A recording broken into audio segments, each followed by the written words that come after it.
Well, I want to thank everybody because this was a rough day for all of us. You know that. And I have to start by saying hello, Illinois. Special place, special people, great people. Hello, Illinois.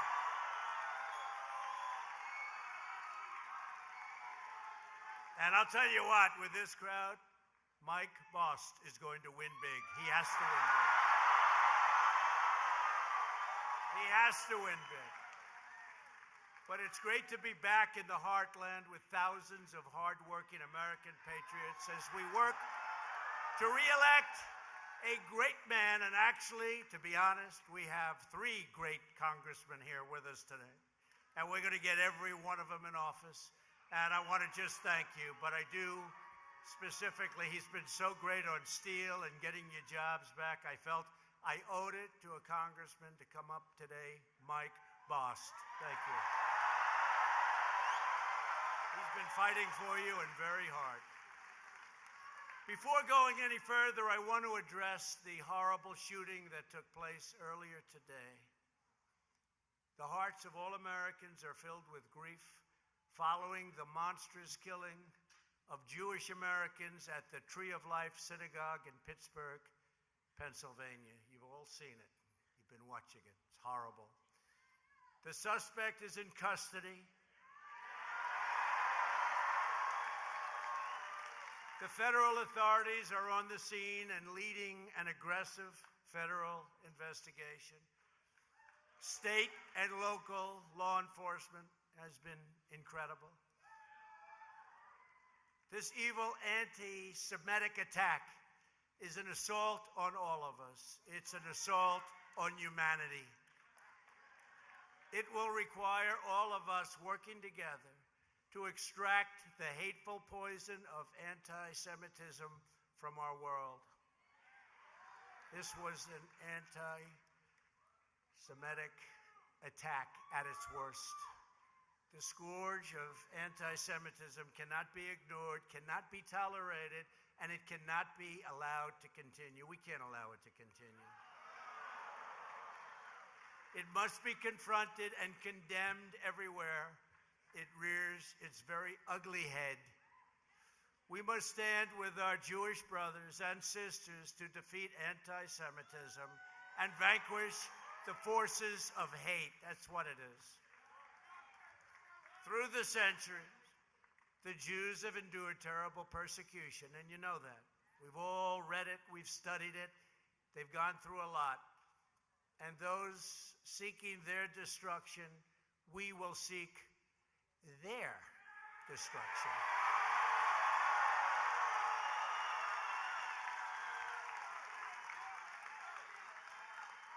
And when you have crimes like this, whether it's this one or another one on another group, we have to bring back the death penalty. They have to pay the ultimate price. They have to pay the ultimate price. They can't do this. They can't do this to our country. We must draw a line in the sand and say very strongly, never again.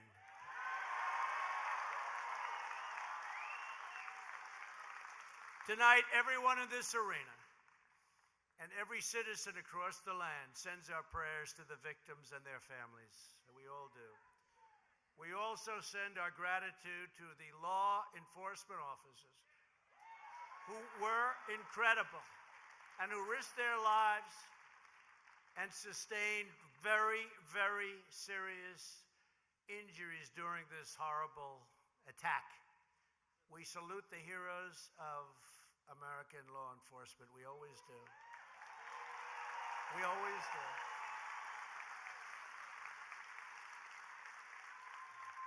We know how much we appreciate them, and yet they're underappreciated. They have done such an incredible job for so long, and it's a tough job.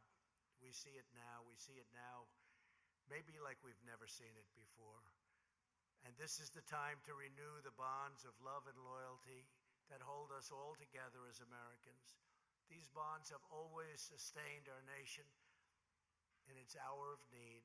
You know that. Everybody here knows that.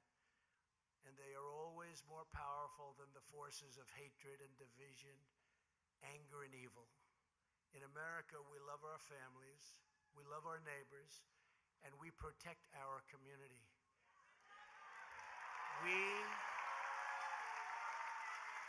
We trust in God.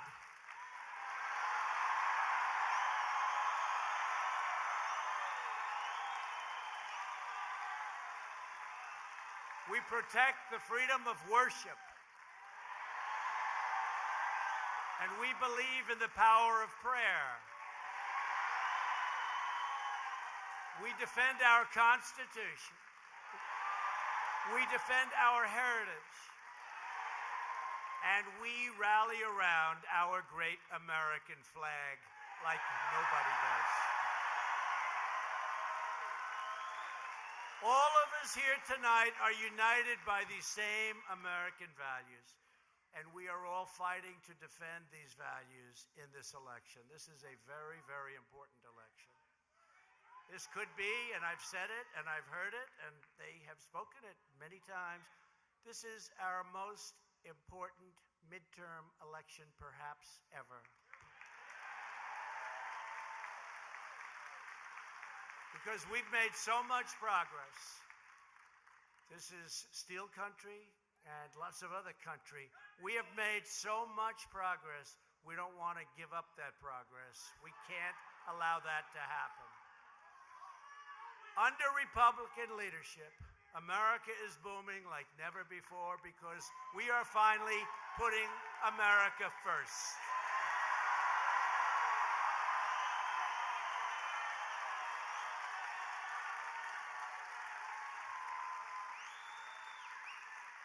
And because we put America first, I had a big decision to make. I just spoke to the future farmers of America in Indianapolis.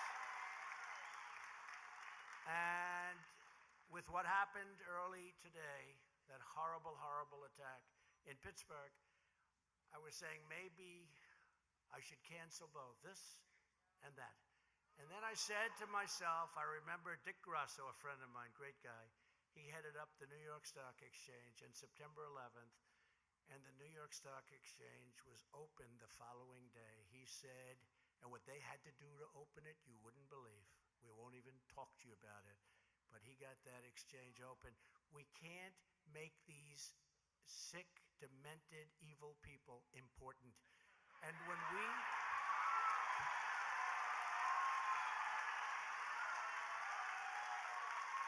when we start changing around our lives and changing around our schedules and telling thousands and thousands, look at this group of people, and outside,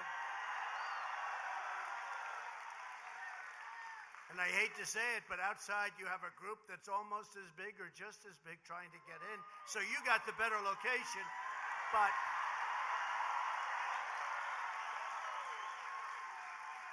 they have a better movie screen, okay? And they're great. I see them right there. A lot of people and great people. But we can't allow people like this to become important. And when we change all of our lives in order to accommodate them, it's not acceptable. So I thought of it for a little while, and the press said, are you going to cancel these two events? And frankly, the future farmers, I could have done that one. But this is a rally from Mike Bost, and frankly, this one maybe I could have, except I don't want to change our life for somebody that's sick and evil, and I don't think we ever should. I don't think we ever should.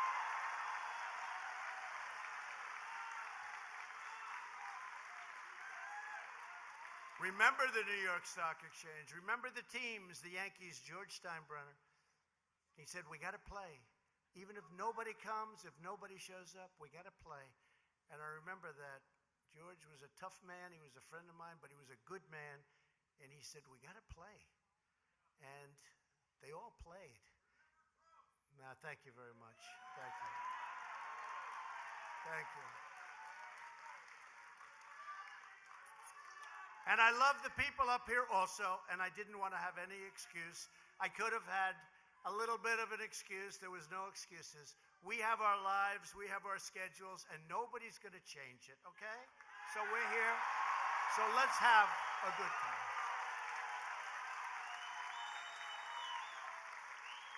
And if you don't mind, I'm going to tone it down just a little bit. Is that okay? No. Well, you're from Illinois. I had a feeling you might say that. I know you well. I had a feeling you might say that. But I really appreciate it. And you are amazing people. And we wouldn't miss this. We wouldn't miss this. Thank you very much. Thank you very much.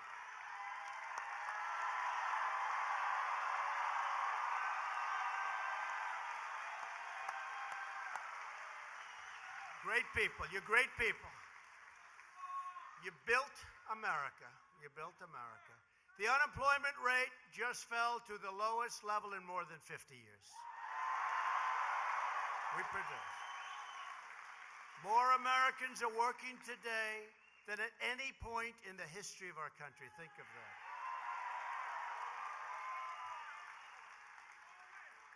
And I don't want to be rude, but your steel industry was dead as a doornail, and now it's a hot industry again. It's a hot industry.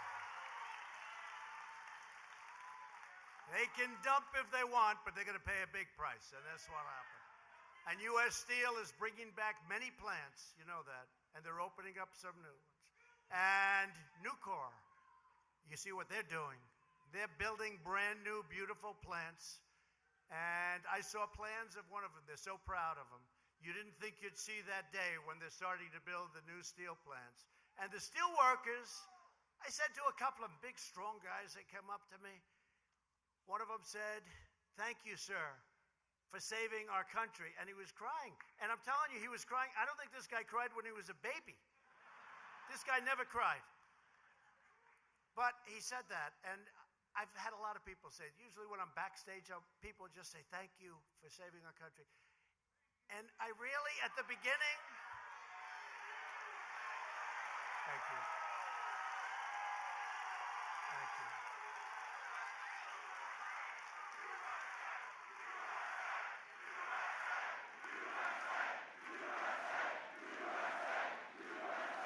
Thank you. And at the beginning, when people would say that to me, I'd sort of like, I'd say, that's surreal. That's a big statement. But I realize now when I see what's happening and what's going on and the no border theory and take everybody into our country when we can't, I realize that if our opponent, not my opponent, but if our opponent got in, our country would be in really serious trouble.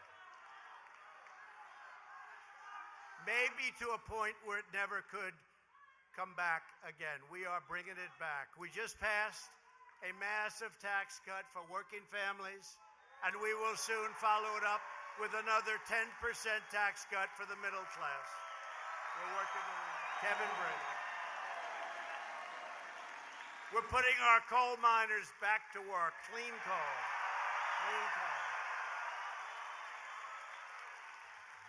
That was a gone industry, I'll tell you. We're putting them back to work. Clean coal, beautiful clean coal, what they do with coal today. And I know you won't like this much, but we're putting our steel workers back to work, right? We are really putting them back to work. We are putting our steel workers back to work. And by the way, that's an industry you can't do without steel. We were at a point where we were just running on fumes, and we need steel for defense and aluminum, by the way, which is also roaring back. But we need steel and aluminum for defense. Some industries you can. You can go buy it from somebody else. We can't lose steel. Some of those furnaces are starting up all over the place. It's a beautiful thing to see. I'm very proud of it. Very proud of it. Thank you. Thank you, Dolly. Over the last 2 decades, nearly 2/3 of American raw steel companies went out of business. Did you know that? 2/3. And the rest were on fumes. More than 1/3 of the steel jobs, and now it was getting up to about 62%, were vanquished. They were gone. You could say vanquished and vanished.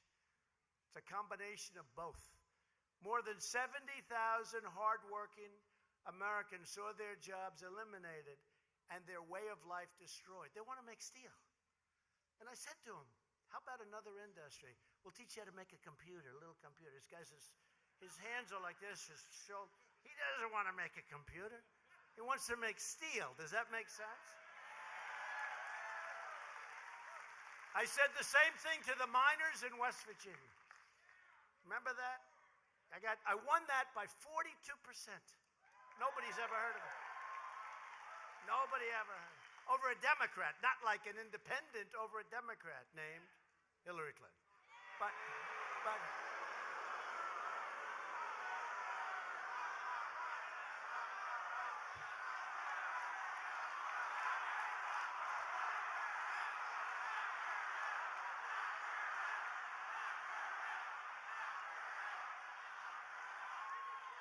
I said to these beautiful guys, they're West Virginia, big, strong guys.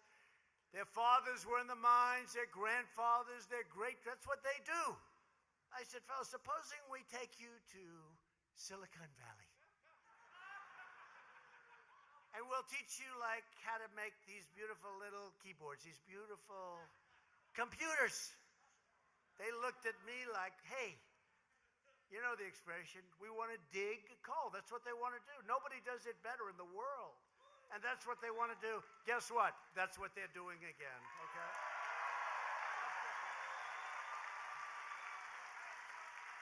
Clean coal. Not far from here in Illinois, the historic Granite City Works had idle 2 blast furnaces. You know, 2 of your blast furnaces were down. The whole place was down. And laid off hundreds and hundreds of American workers. But the era of economic surrender is over for our country. It's over.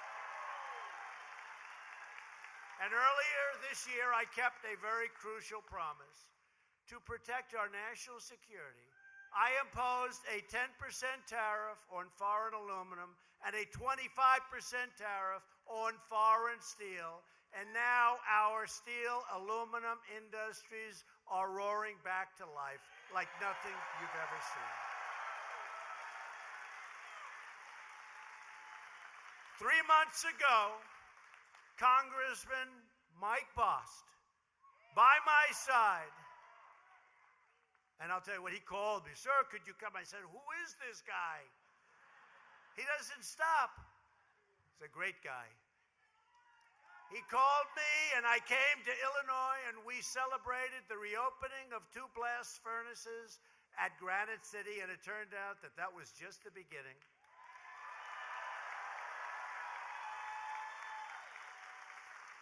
Thanks to our tariffs, number one, you don't hear this, hundreds of millions of dollars is being paid into the coffers of the United States Treasury. That's okay, too. You don't hear that. Hundreds of Illinois steelworkers and steelworkers all over the country are now back on the job, pouring 2.7 million tons of raw American steel into the spine of our country.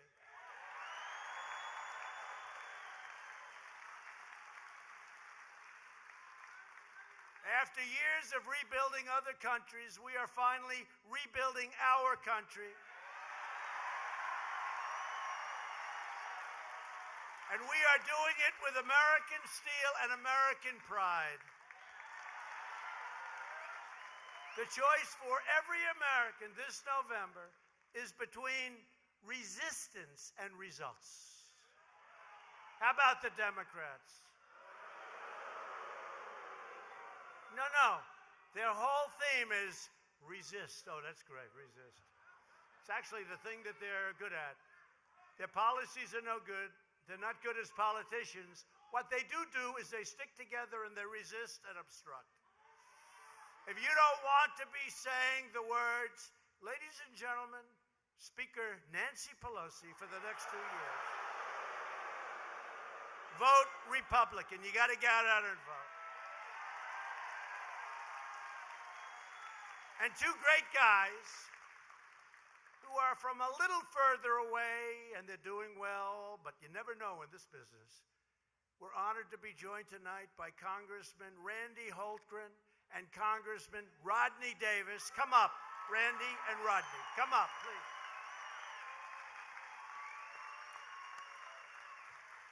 These two guys are warriors along with Mike. Mike Bost is a warrior. Get him in. Come on up, fellas.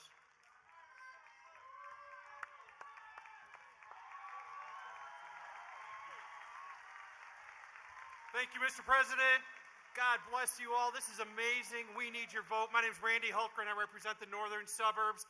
We got a tough battle running against a very liberal who absolutely is dying to support Nancy Pelosi for Speaker. We got to stop that. We got to hold the House. We got to continue to fight for this great country. God bless you all. Get out and vote. Vote early. Thank you.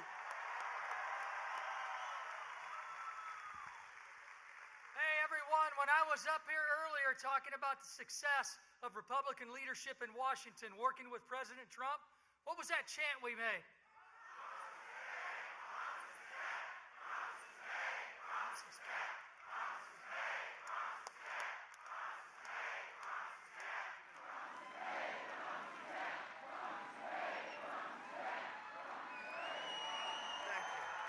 Thank you. Thank you very much. I have to tell them, be careful of that runway. You know, that runway is so narrow. Can you imagine if I went down on the runway? Oh, would that be? Oh. Oh. No, could you imagine? It would be, you're right. Well, maybe they'd give me a pass and they'd say, let's not show that. No? I'm always very careful. You know, it's funny, I walk down the plains, nobody cares if you walk nice and easy. Because if I ever tripped or stumbled just a little bit, it'll be headline news. And whoever's doing these runways, whoever the hell it is, please make them a little bit wider, because that sucker is narrow.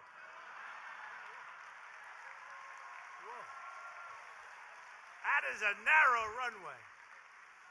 Finally, it's my pleasure to introduce the person we are all here tonight to support, Congressman Mike Bost. Mike fights every day for the hard-working people of Illinois, and I know it probably better than anyone. He calls me, please, you've got to help my people. Other people, honestly, other people don't care. This guy cares. That's why I'm here. That's why I'm here. He voted to cut your taxes, reduce your regulations, protect your Medicare, protect your pre-existing conditions. Mike Bost defends Illinois farmers, Illinois miners, and Illinois steelworkers. Mike, come on up.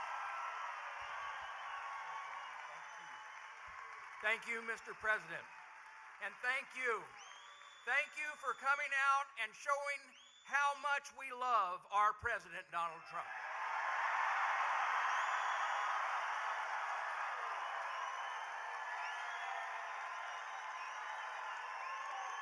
Thank you.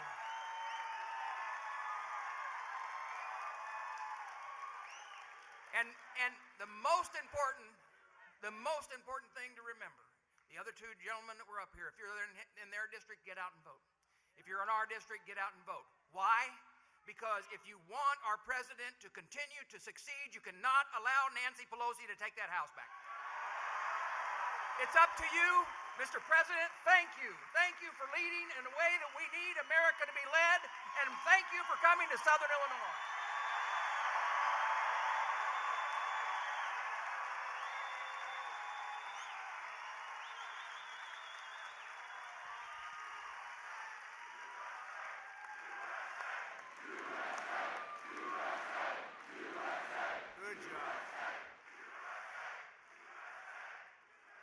Thank you, Mike. And a vote for Mike is really a continuation to make America great again. Very simple. Now, I did a little tiny bit of research, and Mike's opponent, Brendan Kelly, is a vote for Nancy Pelosi and of course, Maxine Waters and their job-killing agenda. Brendan Kelly opposes your tax cuts. He's weak on crime. He's for open borders. Can you believe some? Seriously. Forget about Brendan Kelly. Let's say you're a politician and you're running on this platform. Open borders. We're going to take care of illegal aliens' health care. Okay? Think of it. We're going to raise your taxes. Think of it. How do you win a race like that? Seriously. How does anybody win a race like that? I don't know. Brendan Kelly is beholden to the far-left Democrats funding his campaign. His third largest contributor is a group of ultra-liberal, you know who they are, whose name tells you everything you need to know. It's called Swing Left. I think these people don't want to swing left. If you want to stand up for American jobs, factories, and workers, you must vote for Mike Bost.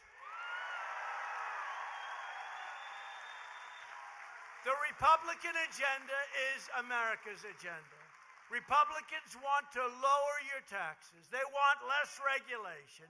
They want fair trade deals. Oh, am I making you good fair trade deals? I'm not making you fair trade deals. I'm making you unfair trade deals in our favor, okay? It's about time. You have been ripped off by a lot of countries. And I don't blame the countries. I don't blame them. I blame us. I blame our leadership. They should have never allowed NAFTA. You look at NAFTA. You look at that. You look at what the European Union has done to us. You look at what China has done to us for so many years. So we're in a little dispute with China. We put $250 billion worth of tariffs on China at 25%. And I think we're going to make a deal. Look, if we do good, and if we don't, that's okay. But we have a tremendous, and we can put another $257 billion worth of tariffs on China. And I have a feeling that everything is going to work out. They want to make a deal. I said, you're not ready yet. You're not ready yet. Remember they said, please make a deal with Canada. Please. These politicians stand up. Not Mike. Not Mike. Not the other two either. The other two are saying, don't do whatever you want. Because they want a great deal. You know, you can't just run and make it. Canada's had an unbelievable deal. Canada, we love Canada. We love Canada. And I actually like the Prime Minister. I do. But I have to, good guy, no. But for years and years, they've taken advantage. They had on dairy products a tariff of 275%. Nobody knew that until I came along and explained it. This woman goes, what? You're about 4 months late, but that's okay. And it's always tough, you know, you're negotiating. And I'm telling Mexico and Canada, hey, I don't care if we ever make a deal. And then I'll have congressmen and senators standing up saying, he must make a deal with Canada. He must make a deal with Mexico. And I'm telling them, I couldn't care less if I make a deal. It doesn't really work. It doesn't work. But it did work. And you know what? We made a great deal. And I think hopefully they made a great deal for Canada. They made a great deal for Mexico. And we all live happily ever after. But we have now got the USMCA. It's a great deal. And we opened the borders. And our companies will not be flowing into other countries. Because now if they do, they pay a tremendous penalty. Republicans want strong borders, no crime, and no caravans, right? We don't want caravans. We're not having caravans.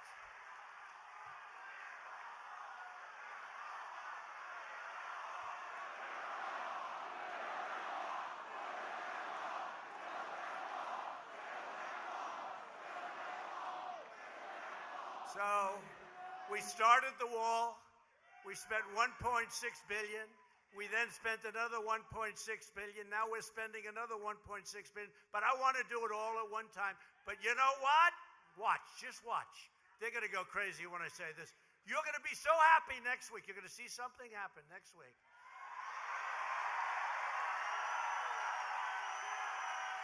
You're going to be very happy. You're going to be very happy. And you know the military is going to the border. You do know that.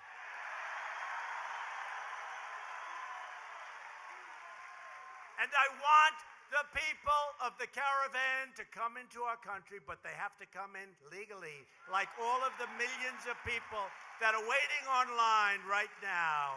They can't break into our borders. They're not going to. We've done an incredible job.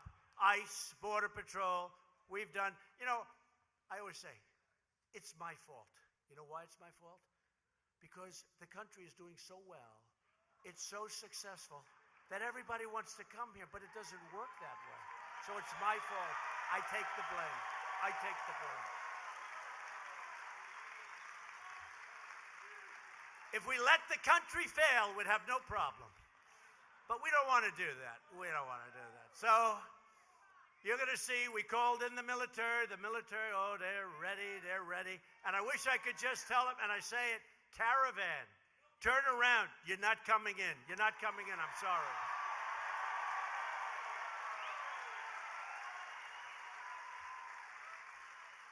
We have taken thousands of MS-13 out of this country, ICE.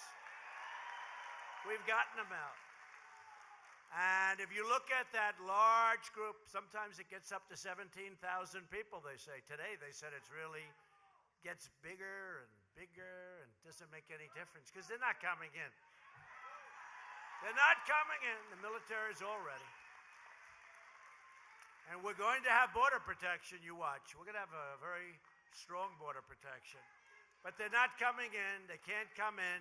We want them very badly. We actually need people for our companies because we have many, many companies coming in to the United States. They're coming in, car companies. They're going into Michigan and Ohio and all over.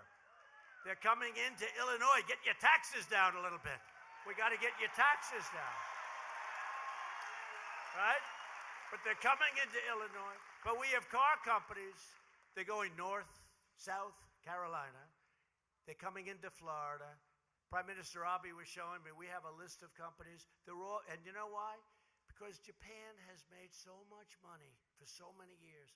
I say we have to even it up now, folks. We have to even it up now. The European Union, last year, they made $151 billion.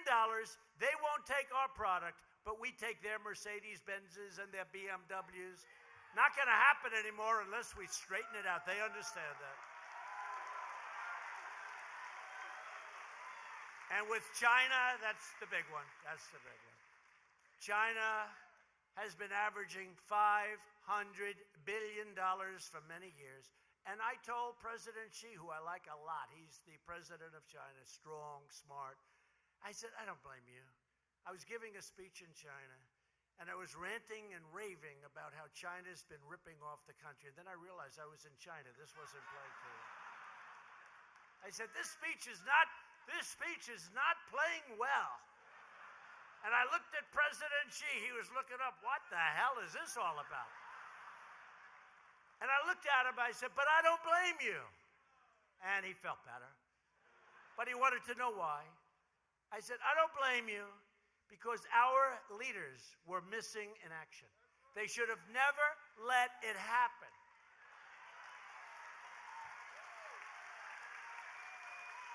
Just like they should have never let the whole situation in North Korea happen, get to that point. But we're doing great there now.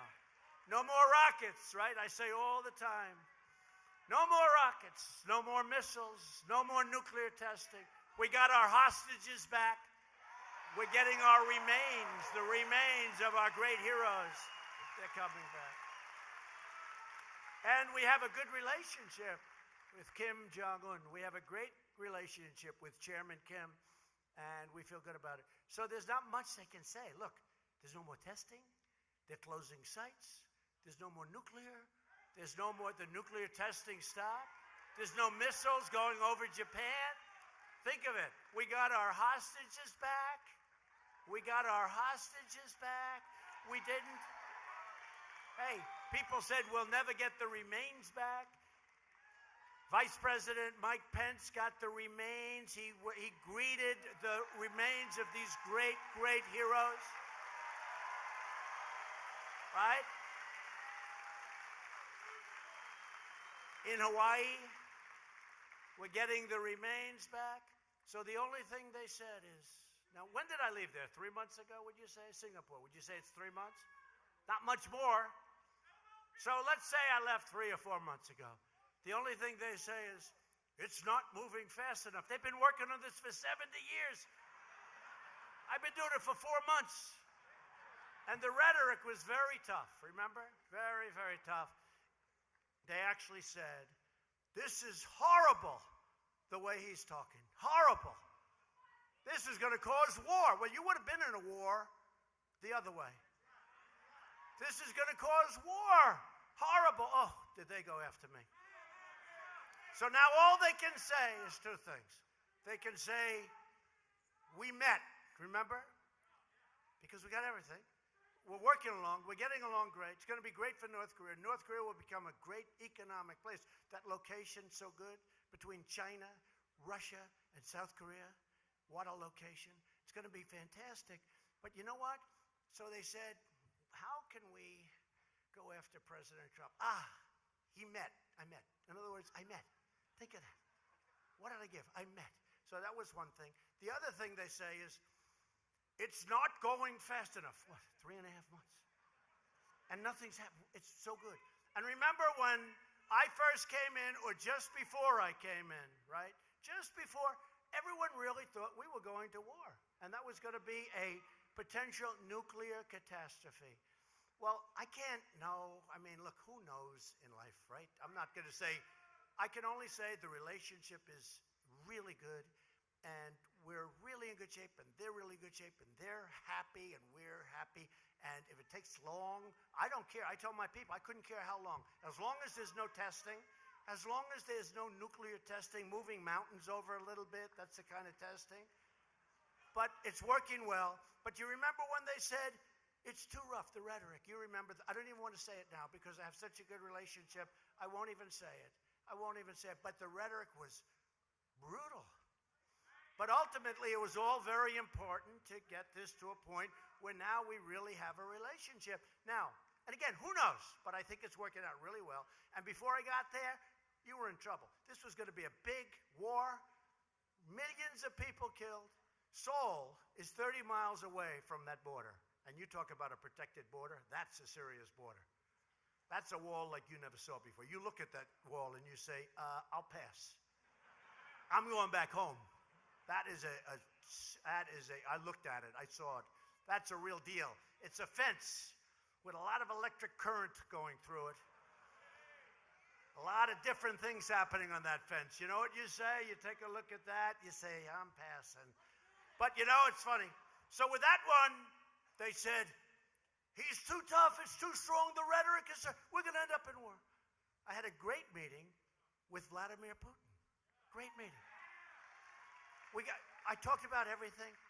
We will do great. And don't forget, Russia wants our help economically. We have created such wealth. I have done a really good job. $11.7 trillion. Russia wants us to be involved. Russia wants us. Everybody wants our help. I brought up the pipeline. I said, why is Germany paying billions of dollars a month for energy in a pipeline that goes to Russia? Why is Germany giving billions of dollars to Russia, and then we're supposed to protect Germany and Europe from Russia? So they're paying the person and the country. Think of it.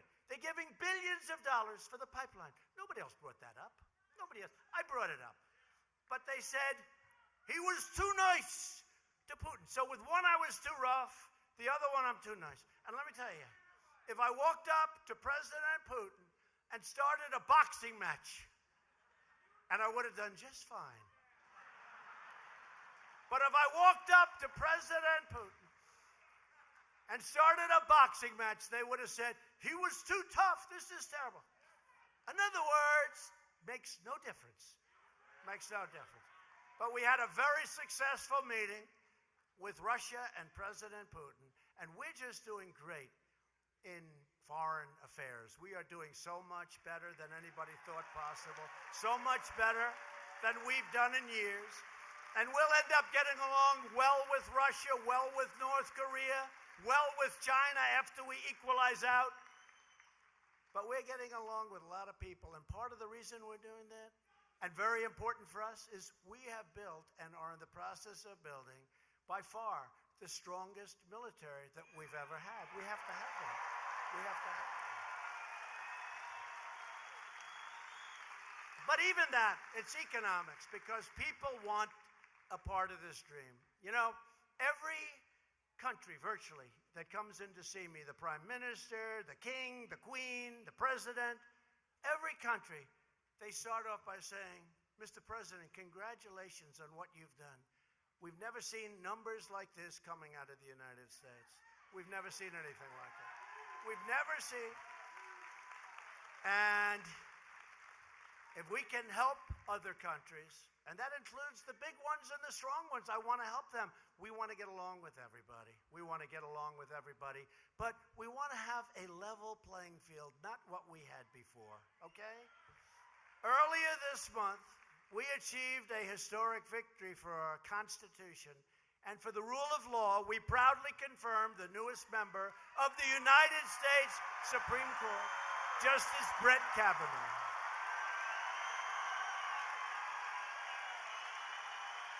Right? Boy. Oh, did they treat him horribly. Did they treat him badly? A great scholar, a great intellect, a great person, great family. Did they treat him badly or what? That was hard to believe. This will be the election of the caravans, the Kavanaughs, law and order, tax cuts, and you know what else? It's going to be the election of common sense, because most of it's common sense. Right?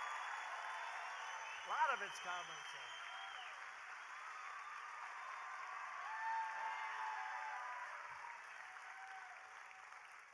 People say he's a great, great conservative. You know, if somebody else did what I did, two great Supreme Court justices already.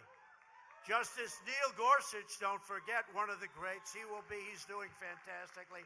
Another great intellect, great scholar. Harvard, Oxford. These are serious, great people. Justice Kavanaugh, Yale, then Yale Law School, top talent. I heard with Justice Kavanaugh for years, long before I thought of doing this, 10 years ago, I heard someday there's a man named Brett Kavanaugh. He'll be on the Supreme Court. I said, who is that? But I really didn't care, because I didn't figure I'd be putting him on the Supreme Court, right? I hadn't given it too much thought at that time. That was a long time ago, 10 years ago. But we are doing great. But if somebody named Bill Smith was president, and he did the things I did, tax cuts, regulation cuts, 2 Supreme Court justices, right to try. You look at all of the things we've done for the vets. You look at the rebuilding of our military, $700 billion. And his name was Bill Smith, President Bill. They would say he is the greatest conservative of all time. But because his name is Donald Trump, you have the haters, and they continue to hate. These are foolish and very stupid people. Very stupid people. No, I see some of these guys, seriously. And look, for the most part, I think I just came out, was it 93%? I'd ask them. Hollywood, look, this is like the Academy Awards. Look how many cameras they have back there. It's the Academy Awards. We are in the Academy Awards. But 93% of the people in the Republican Party, it's like a record or something like that. 93% have a high approval rating of Trump. Okay? But I'm not talking. I'm talking about that tiny little, the losers that were some guy named Bill Kristol. Listen, he called it wrong from day one. He said, he is not going to run. Okay, I ran. He is not going to win the primaries. Okay, I won the primaries. He will not win the election. I won the election. He will never get a Supreme Court justice approved. I got that. He will never get tax cuts. I got that. He will never cut regulations. I cut more regulations than anybody in the history of the country.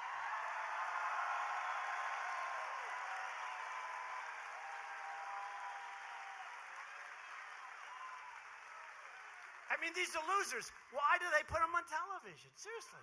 Why are they on television? Every time I watch, and I want to say, gee, I wish you could almost like debate these people. They're like fools. And just say every single thing that they've wanted in their whole life that they never would have gotten, I've got them. And they still hate Donald Trump. It's incredible. Fake. Well, no, but there's fake. And honestly, there's fake on our side also. Although I don't even know if they are. But I could name the names. I just don't want to get into it. But you know what I'm talking about. So we have the greatest conservative agenda ever, but I don't view it that way. Somebody said, are you a great conservative? I said, honestly, and I think you'll understand this, because you people, you built this country, okay? You built this country. You're going to understand this. You're going to understand this. And I just said it. I am somebody that has tremendous common sense. So whether it's conservative or not conservative, it's the right thing, but it's common sense, okay? It's common sense.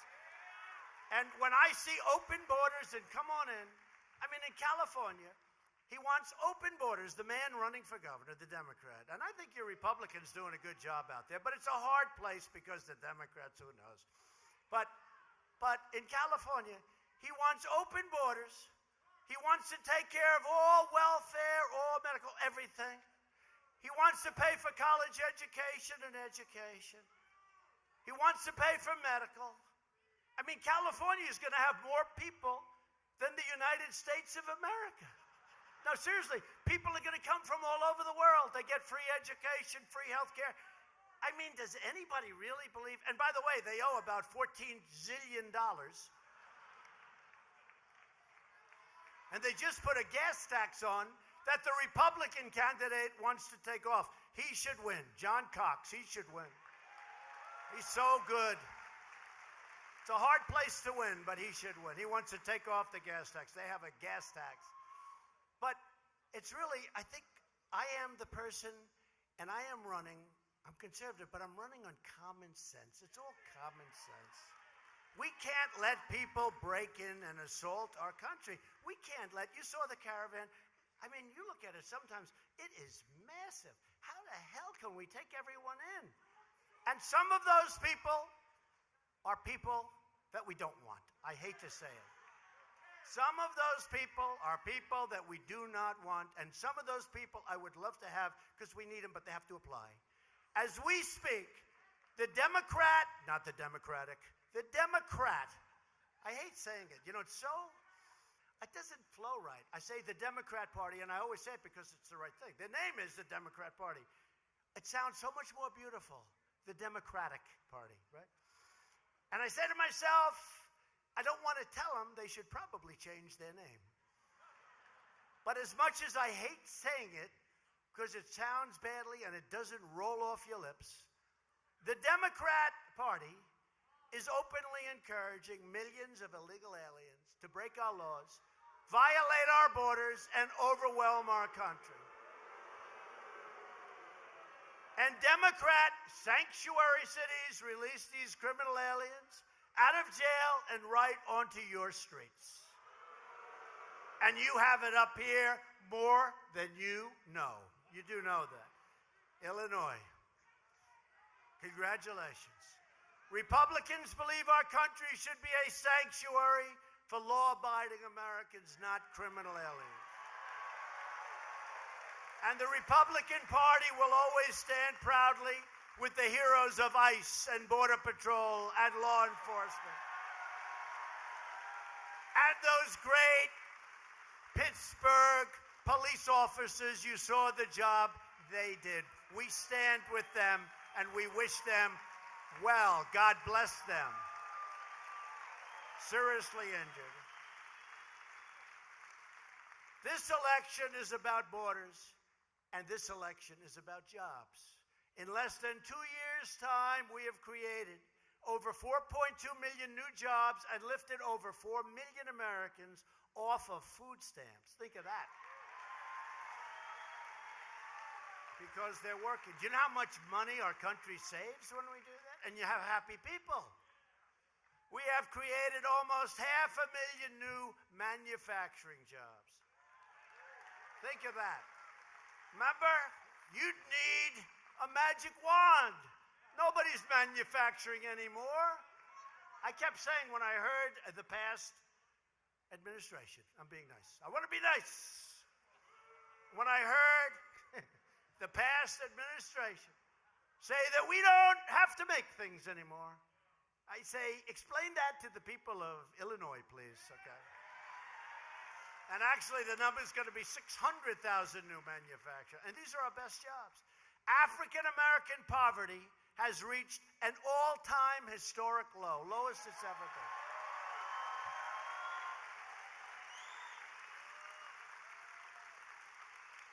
That's why Kanye West and Big Jim Brown and so many others,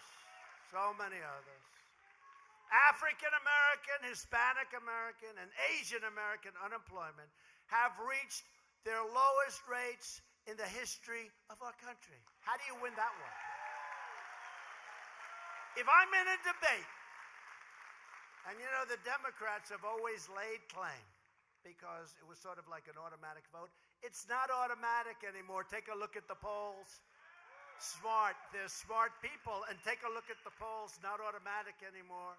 And how do you win that statement? How do you win the statement that we have now? Let's say I'm in a debate with one of these Democrats. Whoever's chosen, so far I like the field very much. Somebody said, who do you like best? I said, I like them all. So far. But how do you lose the debate?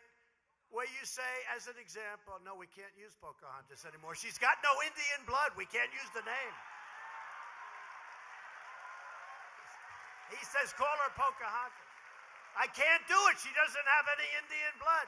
I have more than she does, and I have none. Right? I have none, but it's more than her. So I can't call her Pocahontas anymore, but I think I will anyway. Do you mind? I think I will anyway. But how do you lose the debate? You're up in a debate, millions of people are watching, and they're going to say what they're doing for the African Americans and what they're doing for the Asians, what they're doing for the Hispanic Americans. And I say, excuse me, but we just had the best job numbers in the history of our country for all of those groups. How do you win that? You know what happens? They go, okay, let's get on to the next subject. But that's not all. Almost every category, every number is the best. Except I failed with women. You know that. Women's unemployment just fell to 3.6%, which is only the lowest rate in 65 years. So that's not historic. We're going to get there soon. Remember last election? They said he will do badly with, look at all the women's signs, right? He will do badly. I love you too. He will do badly with women. He will not get the women. Did you see the women vote? I think I won the election because of the women, not the men. No, we did very well with the men too. We did well with the men too. The men get it. They get it. We're bringing down the price of prescription drugs massively. This week I took historic action to stop the global free, you know what this is. We actually capitalize it. Global freeloading, in which drug companies charge higher prices for Americans to subsidize lower prices for countries throughout the rest of the world. Other than that, it's very fair to us. We're not doing that anymore. Secretary Azar has done an incredible job. Drug prices will be falling radically.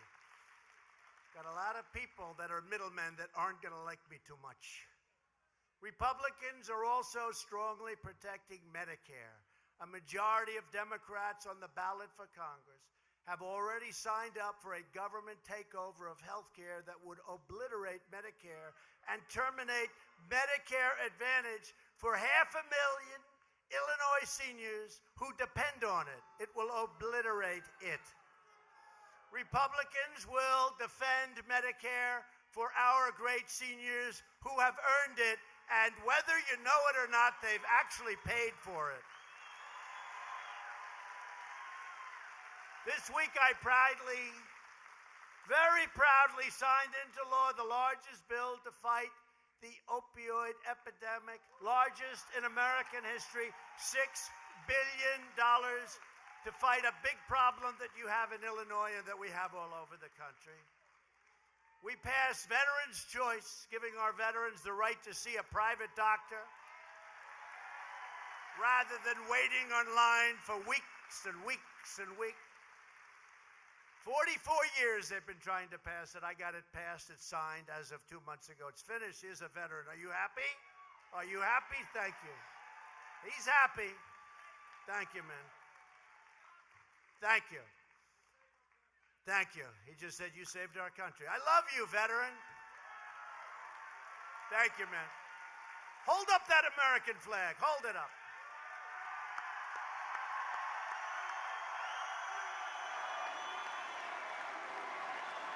Great. Thank you. Thank you. I like him. I like him. At first I thought he was a protester. We don't seem to have too many protesters anymore. You notice? A lot of love in these rooms. We don't have too many. I shouldn't say that. They'll start sending paid protesters in it.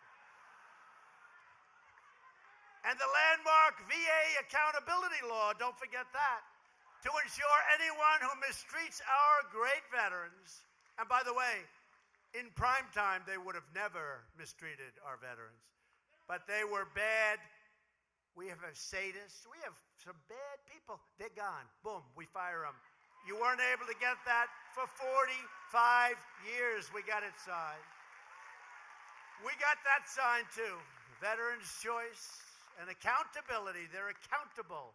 If they steal, if they rob, if they hurt our veterans, if they're not there, if they punch in but they're not there, we can fire them. And you think that was easy to get through unions and civil service? It wasn't. But we got it passed, and I signed it. And they let go of a lot of people that were not treating our veterans properly. We secured $716 billion to fully rebuild the United States military, and at my direction, the Pentagon is now working to create the sixth branch of the American Armed Forces, the Space Force. Space Force. Very important. Very important. And I withdrew the United States from the horrible one-sided Iran nuclear deal. It was a catastrophe. And Iran is not the same country anymore, I hate to say it. And we have recognized the capital of Israel and opened the American embassy in Jerusalem. And all together, because I don't know whether you know it or not, but I know it, and a lot of you do know it, this is the greatest political movement in the history of our country. This is the greatest. In the history of our country. We have a lot of bad people out there trying to hurt us, but we're not going to let that happen. We've made extraordinary progress, and we're just getting started. Keep winning, he said. You're right. We're going to keep winning. We're going to win so much, you people are going to get so disgusted and tired. You're going to be so tired of winning. You're going to go to Mike Boston. You're going to say, please, Mike, get there with the president. We can't stand all this winning. The truth is, we are winning. We're starting to win a lot, you have to say. Mike, talk to him. Talk to him. Talk to our president. We're not used to this. We've been losing for so many years here in Illinois, and now we're winning. Our steel is coming back. Our taxes are going down. Our regulations are going out. We got health care that's good. We got rid of the individual mandate disaster from Obamacare. Mike, we don't want to win so much. We're getting tired of winning. It's getting boring. And I'll say, I don't care, Mike. I'm not going to obey that one. We're going to keep, you go back and tell the people of Illinois and the rest of this country we're going to keep on winning. I don't care. I don't care if they like it or not. We're going to keep on winning. I don't care. But I know the people of this country, and the people of this country, they want to keep on winning. That I can tell you. If you vote Republican this November, we will continue to cut your taxes, cut your regulations, and raise your incomes like we've been doing. Think of where you are now compared to where you were 3 or 4 or 5 years ago. It's like a different planet. We will protect your right to free speech and religious liberty. And we will continue to appoint judges who will uphold and defend the Constitution of the United States. We will fully secure our border. We will pass Kate's Law. We will stop sanctuary cities, stop catch and release, end the visa lottery disaster. We will end chain migration, and we will keep the criminal drug dealers and terrorists the hell out of our country.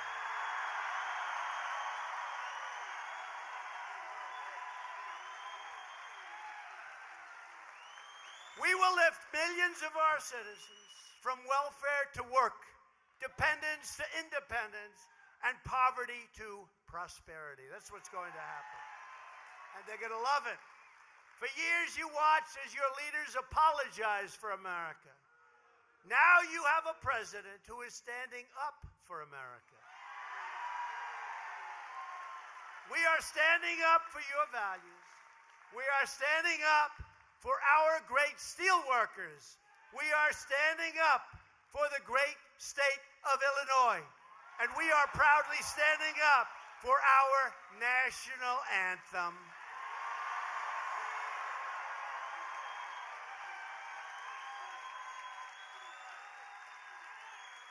To continue our incredible momentum, you need to get your friends, get your family, get your coworkers, and get out and vote early for Mike Bost.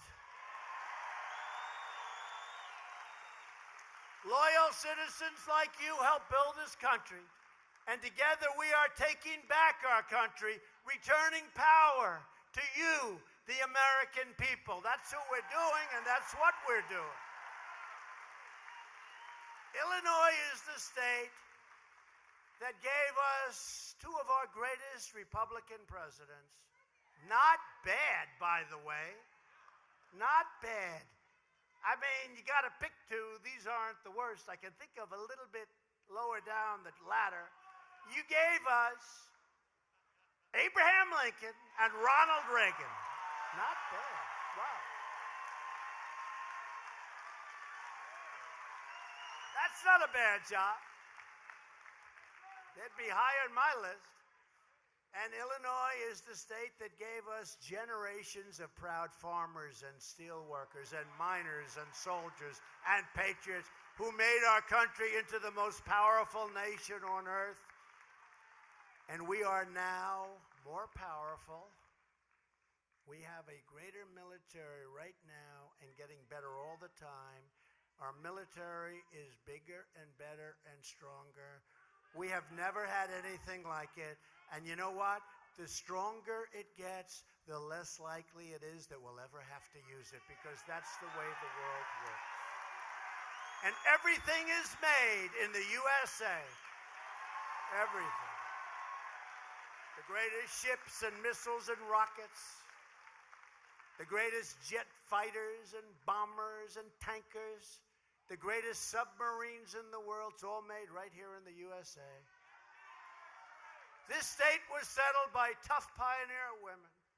Really, they were tough. Much tougher than the men, by the way, but we were. Tough women, strong women, beautiful women. I'm not allowed to say that. They're strong, they're tough, and they're beautiful. And the men weren't so bad either. The men went along for the ride.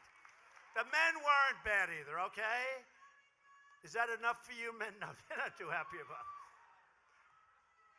From the foundries to the farm fields of southern Illinois, your ancestors worked, they sacrificed, they built a life and a home with their own two hands. They didn't have a lot of money. They didn't have a lot of luxury. But they all had one thing in common. They loved their families, they loved their country, and they loved their God.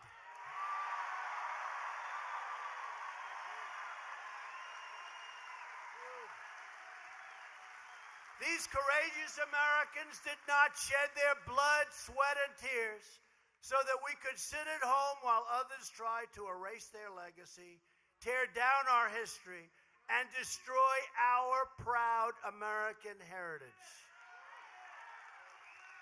For the sake of our freedom and for the sake of our great children, we are going to work, we are going to fight, and we are going to win, win, win. And we are going to keep winning. It will be total victory. You know it, and so do I. We will not bend. We will not break. We will never give in. We will never give up. We will never back down. We will never surrender. And we will always fight on to victory. Always. We are one people and one family with one glorious American destiny. We all share the same home. We all share the same heart. We all salute the same flag. And we are all made by the same Almighty God.